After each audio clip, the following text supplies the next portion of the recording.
If you're feeling frustrated and can't seem to figure out how to achieve that ultimate fragrance intensity, I've been there.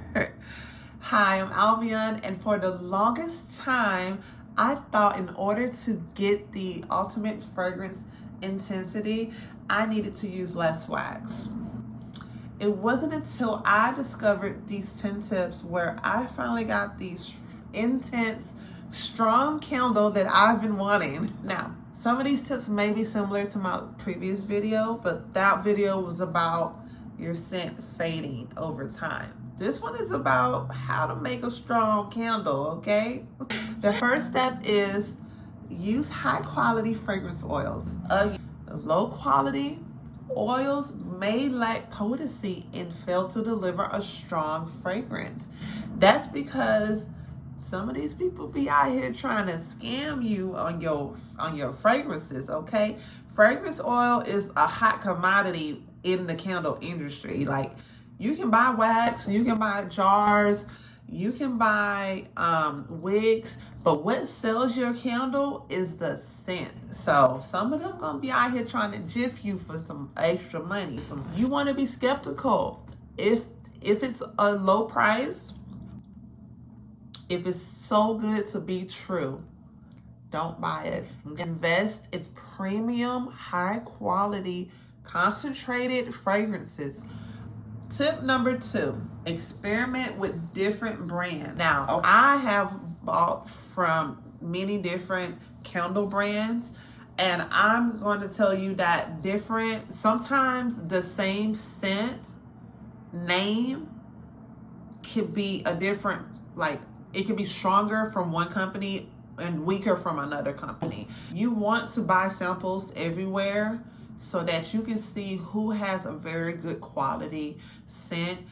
You want to make sure that you are getting your money's worth. You're gonna have to do your own research on that because everyone is different. Maybe in your state, if you're watching this video from a different state, you might have a reputable candle supplier in your area who probably has a good name for themselves, you know. If you have any questions about experimenting with different brands, comment the word brands and I'll make a video specifically about which fragrance oil brands are reputable, okay? Reason number 3, adjust the fragrance oil ratio, okay? When I started out, I was doing what they was recommending on that ratio chart or whatever. But what I learned is that the standard of the industry ratio, 1 ounce per pound, they will allow you to go up to 1.5 ounces. And that's the max fragrance oil that you can put in a in a pound of wax, you know, without causing any health issues with the customer or even yourself while making these. You don't want to put too much because that will do it, I'm telling you. And then putting too little. When I first started making candles, like over 4 years ago, I was putting that too little that I was putting in there, and then when I would light the candle, the scent would fade. It wouldn't last. So it took me to go run through some candles to correct those issues that I were having. They'll tell you to follow the recommended guide. I'm gonna tell you follow the recommended guide, but you can adjust it by half an ounce. Half an ounce extra makes a big difference. Step number 4, stir thoroughly during mixing. Again, if you do not stir it when you pour your fragrance oil in, you don't give it that time to bind to that wax. You don't give it what it needs. And I have also made that mistake before also by not stirring, because I thought that when I pour it in, it was gonna mix itself, okay? And so one time when I did that, way in the beginning of my candle making journey, I lit the candle and it started sparking. And it's always good to test your candles, you know, after you make them. It started sparking because I did not mix the fragrance oil all through the candles. The wax was probably like setting on one side of the jar, and the oil was all setting in one spot. So when I lit the candle and it started sparking, I was like, oh no, something is wrong. So you want to make sure that the customers are getting what they paid for. You know, you don't want your name to be out there bad and they be like, oh, now she don't know how to make candles. I don't like the way they smell or something. Number 5, allow the proper curing time. Okay, do not burn the candle before it has fully cured, okay? It can impact the fragrance release.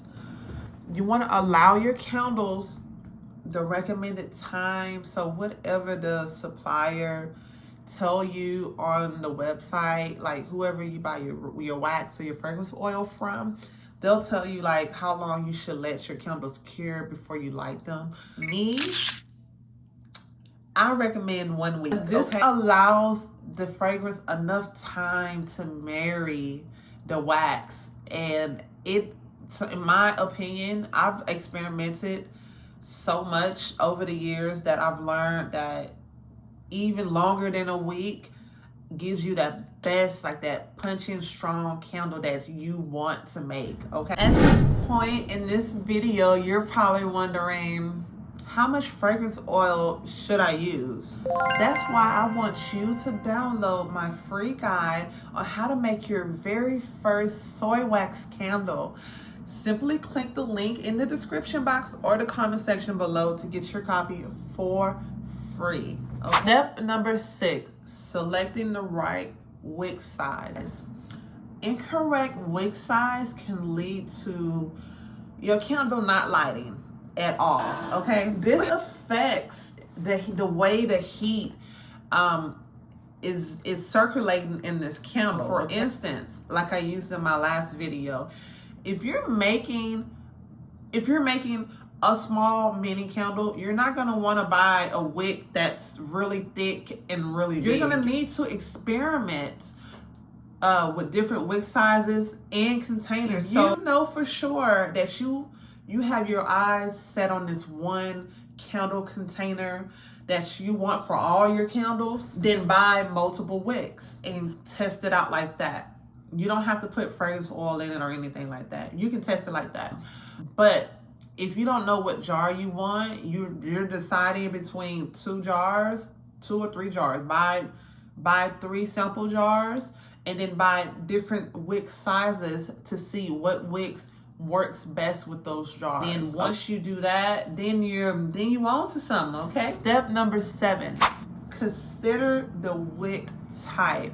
So I use, in my candles, I use eco cotton friendly wicks. I was leaning towards of a more clean, I shouldn't say clean because I'm putting fragrance oil in it, but I wanted it not to be so toxic. Some people use wooden wicks, cord wicks, flat wicks, eco wicks, LX wicks. Those are just a few, but you have to research on which one is designed for what type of wax that you're going to be using. Okay? Number 8, using a high fragrance wax blend. Some wax blends better with other waxes, and when you blend other waxes together, sometimes they do hold fragrances even better. But that can also cheapen your product. So I personally do not blend my wax with another wax. I strictly only use soy wax. And that's just because my brand is promoting eco-friendliness. Not just that, my nose cannot handle other types of candles. So I try to keep it very simple. A lot of the times, for instance, like some Walmart candles, the reason why they're able to sell them so cheap is because they blend possibly, you know what? Instead of me speculating, I should have bought a candle so I can see. Hold on. Okay, so Walmart candles are a blended wax. It doesn't say what the type of wax it is. So you're buying a secret candle. I don't know. Let's move on. Number 9, enhance with additives. Some candle additives can enhance the fragrance performance.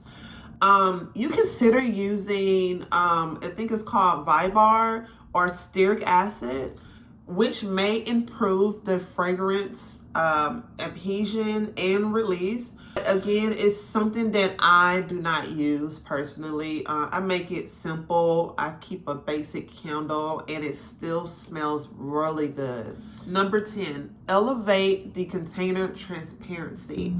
The color and the transparency of your candle container does impact how the fragrance is intensified. Something I did not know, but when I started experimenting and I was using clear candle containers first, and then I was like, oh, let's try amber and let's try the black candle containers. The black containers, no, you're not going to get that intense scent that you're looking for. I recommend choosing clear or even a very lightly colored container. And what it does is it allows more light to reach the wax, and potentially it enhances the fragrance. Now that you know how to create a strong scented candle, but you may not know how to achieve that desired color. If that's you, watch this next video where I talk about solutions on how to keep achieving that consistent color in your candles. See you in the next video. Thank you.